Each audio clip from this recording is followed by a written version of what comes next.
Okay,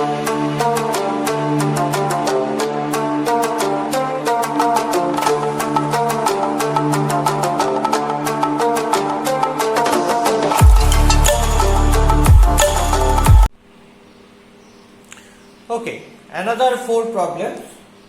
তো আমরা ফার্স্টে প্রবলেম নাম্বার 26 দেখব।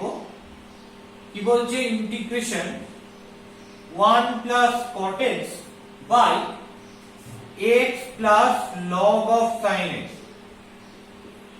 তাহলে এই যে ইন্টিগ্র্যান্ডটা রয়েছে, এই ইন্টিগ্র্যান্ডটাকে আমরা ছোট করতে হবে কি করে, সাবস্টিটিউশন করে। তার মানে এইখানে দুটো ফাংশন রয়েছে, একটা 1 plus cot x নিউমারেটরে আর একটা ডিনোমিনেটরে রয়েছে x plus log sin x। দেখি কাউকে ইন্ডিপেন্ডেন্ট ভ্যারিয়েবল দিয়ে রিপ্লেস করা গেলে তার জায়গায় আমি যদি z বসাই, মানে নতুন একটা ইন্ডিপেন্ডেন্ট ভ্যারিয়েবল ধরে নিই, তাহলে তার ডেরিভেটিভটা, যাকে আমি z দিয়ে রিপ্লেস করব, তার ডেরিভেটিভটা এই প্রবলেমের মধ্যেই থাকতে হবে। তো দেখি সেটা আছে কি। ওকে, তো এক কাজ করি, 1 plus cot x কে যদি z ধরি, তাহলে 1 এর ডেরিভেটিভ করলে 0 আর cot x এর করলে হবে minus cos x square x।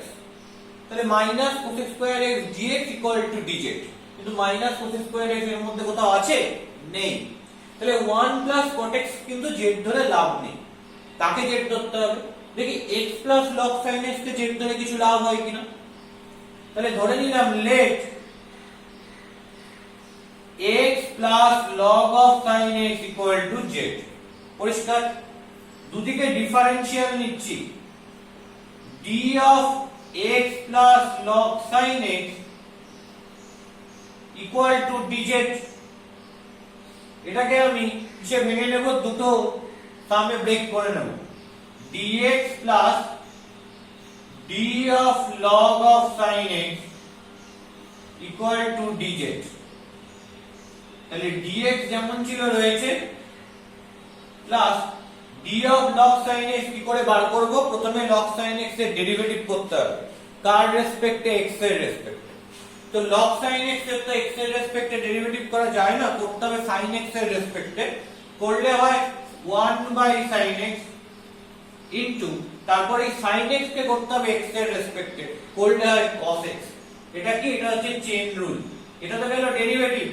এরপর কি করতে হবে, x এর রেসপেক্টে যেহেতু ডেরিভেটিভ করেছি, তাই x এর ইনক্রিমেন্ট dx দিয়ে মাল্টিপ্লাই করতে হবে, into dx equal to dz। তাহলে এখান থেকে কি পাবো, dx plus cot x dx equal to dz।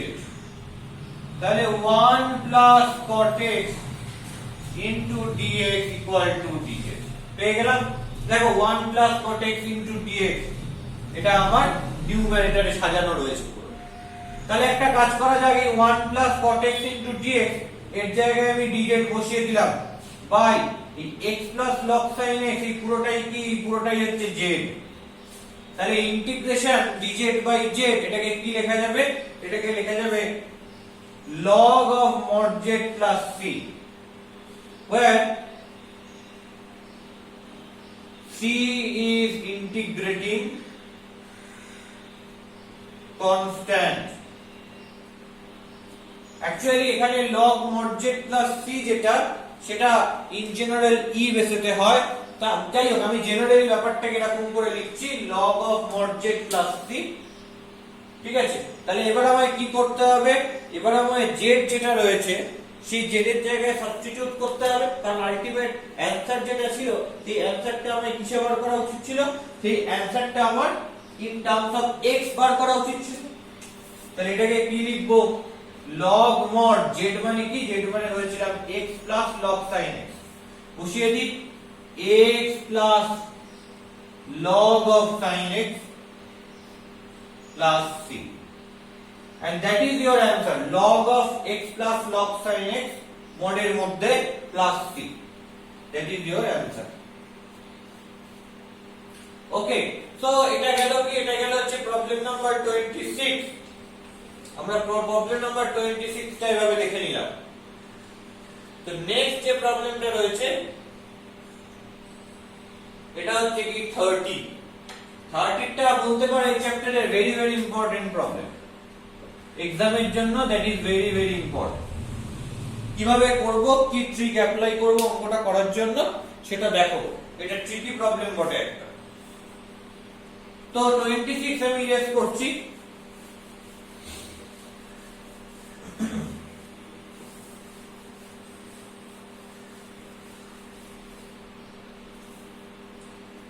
দেখো 30 কি বলছে, integration cos x plus x sin x by x into x plus cos x। আচ্ছা বলো তো, আমি যদি সাবস্টিটিউশনের আসি cos x plus x sin x এই উপরের পুরো জিনিসটাকে যদি z ধরি তাহলে কি হয়? cos x এর করলে হয় মাইনাস sin x। দেখো cos x এর করলে হবে minus sin x plus x কে রাখলাম sin x এর করলে cos x plus sin x কে রাখলাম x কে করলে 1, কেটে গেলে পড়ে থাকবে কি অনলি x cos। বলো তার সঙ্গে আর কি থাকবে? এটাকে তো z, আমি তো ধরেছি হচ্ছে উপরের যে cos x plus x sin x কে z, যদি এরকম ধরে থাকে তাহলে এর সঙ্গে থাকবে হচ্ছে dx ইকুয়াল টু dz, তাহলে x cos x dx equal to dz। বলো x cos x dx কি এখানে কোথাও আছে? নেই। এবং আমি ইনিশিয়ালি বলেছি কখনো ভ্যারিয়েবল দিয়ে অ্যাডজাস্ট করব না। ইনিশিয়ালি আমরা তো এতক্ষণ পর্যন্ত যা শিখেছি কোথাও আমরা ভ্যারিয়েবল দিয়ে অ্যাডজাস্ট করিনি, তো সেটা আমরা না করারই চেষ্টা করব সব সময়। তো এই প্রবলেমের মধ্যেও আমরা ভ্যারিয়েবল দিয়ে অ্যাডজাস্ট না করারই চেষ্টা করব। ক্লিয়ার? তাহলে যদি ভ্যারিয়েবল দিয়ে অ্যাডজাস্ট না করারই চেষ্টা করি তাহলে x cos x dx এটা তো উপরে কোথাও নেই, তার মানে এটা তো নিউমারেটরে আমি ক্রিয়েট করতে পারবো না। তাহলে এটাকে যদি আমি নিউমারেটরে ক্রিয়েট করতে না পারি তাহলে নিশ্চয়ই cos x plus x sin x কে z ধরে লাভ নেই। তাহলে কি করব? তাহলে চলো নিচের পার্টটাকে z ধরে দেখি। তাহলে নিচের পার্টটা কি রয়েছে, যে x square plus x cos x। চলো এটাকে যদি z ধরি কি হয়, x স্কয়ার এ করলে 2x, এখানে x কে রাখলাম cos x এর minus sin x plus cos x এর রাখলাম x এর করলে 1, এই dx ইকুয়াল টু dz। তাহলে আলটিমেটলি কি আসছে, 2x minus x sin x plus cos x dx equal to dz। খেয়াল করে দেখো এই রকম টার্ম আছে, উপরে আছে cos x plus x sin x, তো এখানে cos x minus x sin x plus 2x, মানে এই সব টার্ম রয়েছে। তাহলে এটাকে উপরে আমি অ্যাডজাস্ট করতে পারবো না, মানে নিউমারেটরে অ্যাডজাস্ট করতে পারবো না। তাহলে আমি নিউমারেটর এবং ডিনোমিনেটর যাকেই z ধরি না কেন তা কোনো কিছু দিয়েই আমি এই অ্যাডজাস্টমেন্টটা আনতে পারছি না। তাহলে কি করতে হবে, তাহলে আমাকে কিছু ট্রিক অ্যাপ্লাই করতে হবে। দেখো কি ট্রিক, নিচে কি কি ফ্যাক্টর রয়েছে x প্লাস cos x আর x, আমায় চেষ্টা করতে হবে এই উপরে এই x প্লাস cos x টাকে সাজানোর জন্য। তাহলে উপরে যদি আমি x প্লাস cos x সাজাই, ঠিক আছে, যদি সাজাই তাহলে একটা জোড় করে x অ্যাড করেছি, তাহলে x টা সাবট্রাক্ট করে দিলাম, প্লাস এই যে টার্মটা রয়েছে x sin x, এইটা দাঁড়ালো। এবার কেউ প্রশ্ন করতে পারে, আচ্ছা দাদা তুমি তো বললে যে ভ্যারিয়েবল দিয়ে উপরে অ্যাডজাস্ট করতে পারবে না। আচ্ছা অ্যাডজাস্ট করা মানে হচ্ছে উপরে গুণ নিচে ভাগ, আমি এটা বুঝিয়েছি যে উপরে ভ্যারিয়েবল দিয়ে গুণ করলাম আর যেটা দিয়ে গুণ করেছি নিচে সেটা দিয়ে ডিভাইড করলাম, এই ব্যাপারটা আমি অ্যাভয়েড করার চেষ্টা করছি। তাহলে তুমি যদি নিচেতে x এর কোনো একটা ফাংশন দিয়ে অ্যাডজাস্ট করো, আবার নিউমারেটরে x এর কোনো একটা ফাংশন দিয়ে অ্যাডজাস্ট করো, তাহলে সেই ক্ষেত্রে কোনো অসুবিধা নেই, সেটা তুমি করতেই পারো। তাহলে এটাকে যদি দুটো পার্টে ভেঙে দেওয়া যায় কি দাঁড়াবে, integration x plus cos x by x into x plus cos x dx plus এটা আরেকটা পার্টে ভেঙে দিলে x sin x minus x by x into x plus cos x dx। খেয়াল করো প্রথম পার্টটা থেকে এই দুটো কেটে যাচ্ছে, কি পড়ে থাকছে, integration dx by x plus এই যে দ্বিতীয় পার্ট রয়েছে এখান থেকে x কমন নিলাম, কি হবে, x কমন নিলে sin x minus 1 by x into x plus cos x dx। তাহলে এখান থেকেও x x কেটে গেল। তাহলে দেখো কি আসছে, integration dx by x plus integration sin x minus 1 by x plus cos x dx।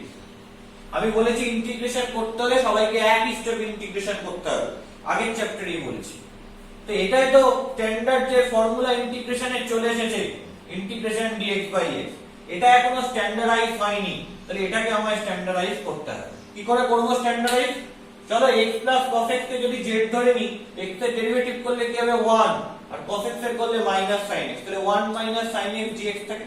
দেখো উপরে তাই আছে, এখান থেকে একটা মাইনাস কমন নিয়ে নিলে 1 minus sin x ই চলে আসে। তাহলে আমি ধরছি কি, let x plus cos x equal to z। যদি ডিফারেন্সিয়ালি দুদিকে d of x plus cos x equal to dz, ভেঙে দিলাম dx plus d of cos x equal to dz, dx plus d of cos x মানে কি, cos x এর derivative করলে কি হয় মাইনাস sin x হয়, তারপর সেটাকে x এর ইনক্রিমেন্ট দিয়ে মাল্টিপ্লাই করে দিলাম, মানে dx দিয়ে মাল্টিপ্লাই করে দিলাম, দ্যাট ইজ dz। তাহলে আলটিমেটলি কি দাঁড়াচ্ছে 1 minus sin x dx equal to dz, এটা দাঁড়াচ্ছে। তাহলে একটা কাজ করা যাক, এখান থেকে একটা মাইনাস কমন নিয়ে নেওয়া যাক। তাহলে minus integration 1 minus sin x dx by x plus cos x, তাহলে integration dx by x minus 1 minus sin x dx, এর জায়গায় কাকে বসাচ্ছি, dz কে বসাচ্ছি, by x plus cos x, এর জায়গায় কাকে বসাচ্ছি, z কে বসাচ্ছি। তার মানে এই ইন্টিগ্রেশনটা পুরো x এর টার্মে লিখলাম, এই ইন্টিগ্রেশনটা পুরো z এর টার্মে লিখলাম। আমি বলেছিলাম কোন একটা ইন্টিগ্রেশনের মধ্যে ইন্টিগ্র্যান্ডকে x আর z দুটো দিয়ে লেখা যায় না। তুমি এখানে প্রশ্ন করতে পারো, আচ্ছা দাদা এটাকে ছেলেকে z দিয়ে লিখেছি, এটা কি করতে পারি? অবভিয়াসলি পারি, এটা আলাদা ইন্টিগ্রেশন, আলাদা এর ইন্টিগ্র্যান্ড 1 বাই x, এটা আলাদা ইন্টিগ্রেশন তার ইন্টিগ্র্যান্ড 1 বাই z। এটাকে x এর রেসপেক্ট ইন্টিগ্রেশন করছি, এটাকে z এর রেসপেক্ট ইন্টিগ্রেশন, এটা করাই যায়। তাহলে কি আসবে এখানে, log mod x minus log mod z plus c, where c is integrating constant। এবার আমি কি করব, এটা তো log of mod x মানে x এর টার্মে রয়েছে, মাইনাস এইটাকে আমার x এর টার্মে লিখতে হবে, তাহলে কি লিখতে পারি, log of mod z মানে কত, x plus cos x, তাহলে এটাকে লিখতে পারি কি x plus cos x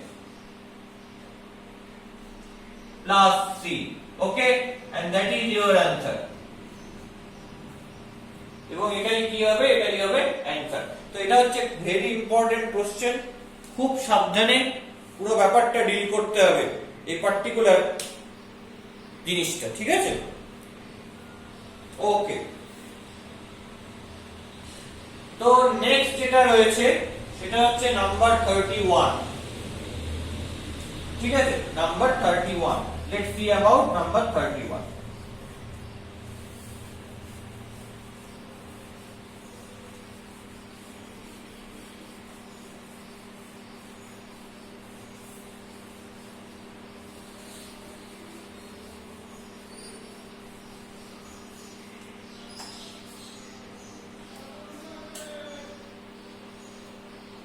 number 31 টা কি বলছে, বলছে integration cos of 2 cot inverse root over of 1 minus x by 1 plus x dx।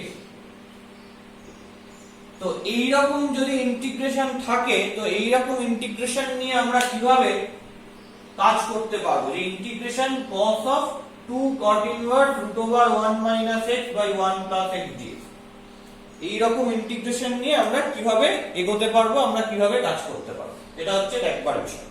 তো আমি ডিফারেন্সিয়েশন করবার সময় বলেছিলাম যে আমাদের চেষ্টা করতে হবে যে এই ইন্টিগ্র্যান্ড গুলোকে ছোট করা। ইন্টিগ্রেশন করার সময় আমরা ইন্টিগ্র্যান্ডের কথা বলেছি, ডিফারেন্সিয়েশন করার সময় আমরা বলেছিলাম যে ফাংশনটার ডেরিভেটিভ করব, সেই ফাংশনটাকে কোনোভাবে ইভালুয়েট করে একটু ছোট করতে হবে। ক্লিয়ার? তো এই যে ফাংশনটা, একে কিভাবে ইভালুয়েশন করে ছোট করা যায়, তখন আমি বলেছিলাম যদি 1 - x/1 + x থাকে, সেখানে x এর জায়গায় cos 2θ ধরতে হবে। কি বলেছিলাম? ধরো আমার কাছে রয়েছে √1 - x/1+, এই যে এইটা। তো এটাকে তো আমায় কি করতে হবে? এটাকে তো আমায় ছোট করে লিখতে হবে, ক্লোজড ফর্মে নিয়ে যেতে হবে। তো সেই জন্য আমি x এর জায়গায় cos 2θ ধরতে পারি। এখন প্রশ্ন হচ্ছে ধরে কি লাভ, কি হবে ধরে? চলো দেখি ধরে কি হয়, যে এই পুরো জিনিসটা কতটা ইজি হয়ে যাবে, কতটা ছোট হয়ে যাবে। তাহলে ধরছি let x = cos 2θ। তো এটা ধরে আমার কি লাভ হলো? x এর জায়গায় আমার 1 - x/1 + x থেকে বুঝে দিতে হবে যে এখানে cos 2θ অ্যাপ্লাই হয়। কেন? কারণ আমাদের একটা নোন ফর্মুলা রয়েছে। কি আমরা জানি যে tan square θ = 1 - cos 2θ by 1 + cos 2θ। এই রেজাল্টটা আমাদের জানা। কোথা থেকে জানি? মাল্টিপল অ্যাঙ্গেল থেকে জানি। এবার আমার প্রশ্ন হচ্ছে তাহলে x এর জায়গায় cos θ ধরলে তাহলে এখানে আমি tan square θ বসাতে পারবো, এবং tan square θ বসানোর লাভ কি? মানে এখানে যে একটা হোল স্কয়ার ফর্মের নাম্বারই বসাতে হবে বা হোল স্কয়ার ফর্মেরই একটা কোয়ান্টিটি বসাতে হবে, সেটা আমি বুঝলাম কি করে? কারণ এটা রুটের মধ্যে রয়েছে। তাই আমি বলেছিলাম রুটের মধ্যে যদি কোনো নাম্বার থাকে তাহলে সেটা হোল স্কয়ার ফর্মেই হতে হবে। ঠিক? এবার এই 1 - x/1 + x কে x এর জায়গায় কি বসালে হোল স্কয়ার ফর্মের হয়? x এর জায়গায় cos 2θ বসালে ক্যালকুলেট করে আমি tan square θ পাই, এটা একটা হোল স্কয়ার ফর্মের নাম্বার হয়, because that is tan theta whole square। তাহলে দেখো আমি যদি এটা এখানে বসাই তাহলে কি আসবে? cos of 2 cot inverse। আচ্ছা আগে আলাদা করে নি। তাহলে x টা যদি cos 2θ হয় তাহলে 1 - x/1 + x, that is √1 - cos 2θ by 1 + cos 2θ, that is √, এটাকে আমি বলতে পারি কি tan square θ। √tan square θ মানে কি? মানে হচ্ছে tan θ। তাহলে আমি কি বসাতে পারবো? 2 cot inverse, এটাকে অ্যাকচুয়ালি বসাতে পারছি tan θ। তাহলে এটা যখন থিটাতে এসে গেছে, dx টাকেও চেঞ্জ করে থিটাতে নিয়ে যেতে হবে। কি করে চেঞ্জ করে নিয়ে যাব dx টাকে? থিটাকে দেখি, থিটাতে দেখি, এটাকে দুদিকে ডিফারেন্সিয়াল নিচ্ছি, dx = d of cos 2θ। তো dx টা যেমন রয়েছে রইলো, cos 2θ ডেরিভেটিভ করলে কি হয়? প্রথমে হয় cos এর ডেরিভেটিভ করলে -sin 2θ, তারপরে এই 2θ ডেরিভেটিভ করতে হবে 2 ইনটু তারপর থিটার ইনক্রিমেন্ট dθ দিয়ে মাল্টিপ্লাই করতে হবে। তাহলে আলটিমেটলি dx মানে কি আসবে? -sin 2θ dθ, -sin 2θ তার আগে একটা 2 dθ, এই জিনিসটা আসবে। তাহলে কি হলো? -2 কে আমি বাইরে বার করে দিলাম, ইন্টিগ্রেশন, এইটা কি sin 2θ dθ রয়েছে। ওকে, তো এখান থেকে কি পাবো? এই যে জায়গাটাকে আরেকটু সিম্পলিফাই করি, cos of 2 cot inverse tan θ। ঠিক আছে, cos of 2 cot inverse। আচ্ছা tan θ কে কি লেখা যায়? tan θ কে লেখা যায় cot এর টার্মে কিভাবে লিখতে পারি? যে cot π/2 - θ, এটা লিখতে পারি। দেখো cot ইনভার্স আর cot একে অপরকে নিউট্রালাইজ করবে, করলে কি পাবো? cos of 2 ইনটু এই π/2 - θ। তাহলে কি হয়ে গেল? cos of π - 2θ। cos of π - 2θ মানে কি? 2 ইনটু π/2। তাহলে cos টা cos ই থাকলো, 2θ বসে গেল কোন কোয়াড্রেন্টে? সেকেন্ড কোয়াড্রেন্টে। cos কি? cos হচ্ছে নেগেটিভ, তাহলে -cos 2θ চলে আসবে। তাহলে এখানে এর জায়গায় লিখতে পারবো -cos 2θ। তাহলে দেখো জিনিসটা কত ইজি হয়ে গেল। আমি এটাকে কিভাবে সিম্পলিফাই করব? মাইনাসে মাইনাসে প্লাস, 2টা ভেতরে ঢুকিয়ে দিলাম, 2 sin 2θ cos 2θ dθ। তাহলে 2 sin এ cos এর ফর্মুলা কি? sin 2a, তার মানে sin 4 থিটা ডি থিটা। এটাকে যদি ইন্টিগ্রেট করি তাহলে কি আসবে, sin এর যদি ইন্টিগ্রেশন করি তাহলে মাইনাস cos দেয়, তাহলে হবে minus cos 4 theta by 4 plus c, where c is integrating constant, where c is integrating constant। এবার মাইনাস 1/4 cos 4 ইনটু এই থিটাটাকে কিসে কনভার্ট করতে হবে, x এ কনভার্ট করতে হবে। কিভাবে কনভার্সন করব দেখে নি। থিটার জায়গায় কি লিখতে পারি, এখান থেকে cos inverse x equal to 2 theta, এটা লিখতে পারি। তাহলে এখান থেকে লিখতে পারি যে থিটাটা কি হবে, half of cos inverse x, কি হবে half of cos inverse x। Just থিটার জায়গায় যদি half of cos inverse x বসাই, half of cos inverse x বসাই প্লাস c, তাহলে এটা ক্যান্সেল আউট হয়ে যাবে। তাহলে আলটিমেট आंसर কি পেলাম, এই জায়গাটা এই ক্যালকুলেশনটা মুছে দিচ্ছি কারণ এটা জাস্ট এখানে ক্যালকুলেট করবার জন্য লেগেছে। তাহলে এটাকে আমি কি ফরমেশনে লিখতে পারি, minus 1/4 cos of 2 cos inverse x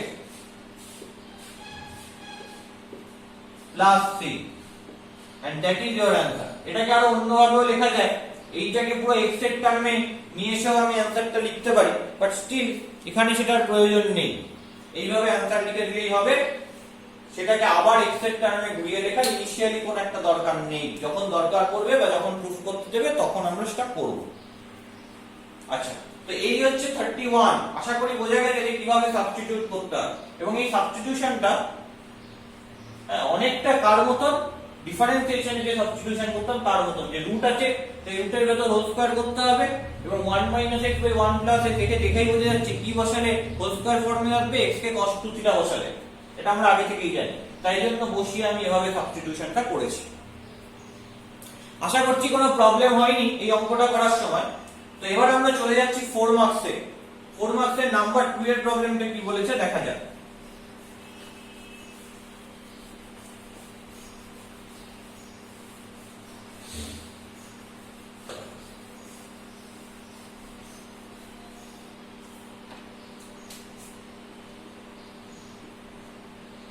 four marks এর নাম্বার 2 বলেছে integration √2 plus sin 3t cos 3t dt। আমি বলেছিলাম যখনই দেখবে রুট রয়েছে, রুটের ভেতর যে ফাংশনটা রয়েছে সেটাকে একটা ইন্ডিপেন্ডেন্ট ভেরিয়েবলের হোল স্কয়ার ফর্মে লিখবে, তাহলে কি হবে, সেখানে ওই ইন্ডিপেন্ডেন্ট ভেরিয়েবলের স্কয়ারটা বসালে রুটটা অফ হয়ে যাবে, বাইরে শুধু লিনিয়ার টার্ম আসবে বা কোয়াড্রেটিক টার্ম আসবে, কিন্তু রুট থাকবে না। মোদ্দা কথা হচ্ছে, তো সেই জায়গাটা যদি মাথায় রেখে অঙ্কটা করি তাহলে কি 2 প্লাস sin 3t বলেছে, এটাকে কি একটা ইন্ডিপেন্ডেন্ট ভেরিয়েবল z তার হোল স্কয়ার ফর্মে ধরবো বা z স্কয়ার দিয়ে সাবস্টিটিউট করব। তাহলে ধরছি let 2 plus sin 3t equal to z square ধরে নিলাম। তাহলে ডিফারেন্সিয়াল নি, তাহলে d of 2 plus sin 3t equal to d of z square। এটা দুটো পার্টে ভেঙে দিতে হবে, কি হবে, d of 2 plus d of sin 3t plus equal to d of z square। প্রথমে কনস্ট্যান্ট টার্মে ডিফারেন্সিয়াল নিলে কি হয়, 0 হয়, প্লাস sin 3t এর যদি ডিফারেন্সিয়াল নিই তাহলে কি হবে, মানে এর প্রথমে ডেরিভেটিভ করব, হবে হচ্ছে cos 3t, কার রেসপেক্টে করছি 3t এর রেসপেক্টে, তারপর 3t কে যদি t এর রেসপেক্টে করি তাহলে ইনটু 3, এবং এটা আমি t এর রেসপেক্টে ডেরিভেটিভ করেছি, তাহলে কি করতে হবে, t এর ইনক্রিমেন্ট দিয়ে মাল্টিপ্লাই করতে হবে, তাহলে dt দিয়ে মাল্টিপ্লাই করলাম, equal to z square K z এর রেসপেক্টে ডেরিভেটিভ করলে কি হবে 2z, তারপর কি করতে হবে, z এর ইনক্রিমেন্ট dz দিয়ে মাল্টিপ্লাই, তাহলে আলটিমেটলি কি আসবে 3 cos 3t dt equal to 2z dz। তো খেয়াল করে দেখো এখান থেকে আলটিমেটলি আমি কি পাচ্ছি, ইন্টিগ্রেশন এই ভেতরটার জায়গায় আমি কি বসাচ্ছি z স্কয়ার, তাহলে root over z square into এই cos 3t dt, এটা কি হবে 3 টা যদি এদিকে নিয়ে চলে যায় এটা হবে হচ্ছে 2z বাই 3 dz, তাহলে আলটিমেটলি 2/3 বাইরে চলে গেল, ইন্টিগ্রেশন z স্কয়ার dz, তাহলে 2/3 z cube by 3 plus c, okay, where c is integrating constant, তার মানে এটা যদি মাল্টিপ্লাই করে দিই 2z cube by 9 plus 2c by 3, তো এটাকে আমি c ড্যাশ ধরতে পারি, 2/9 z কে আমায় x দিয়ে লিখতে হবে।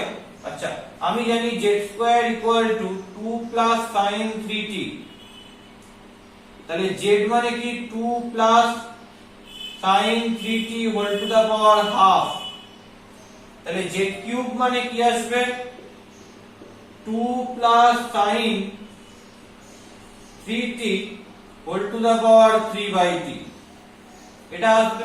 তো লিখেছি এখানে যে 2 প্লাস sin 3t এই পুরো জিনিসটা হোল টু দা পাওয়ার 3/2 লিখে দিলাম z কিউবের জায়গায় plus c dash, where c dash equal to 2c by 3 and that is your answer, এবং এটাই হচ্ছে তোমার অ্যানসার। সহজ অঙ্ক, একই রকম প্যাটার্নের অঙ্ক, এরকম অঙ্ক আমরা আগেও করেছি, তাও একবার করা হলো। ওকে।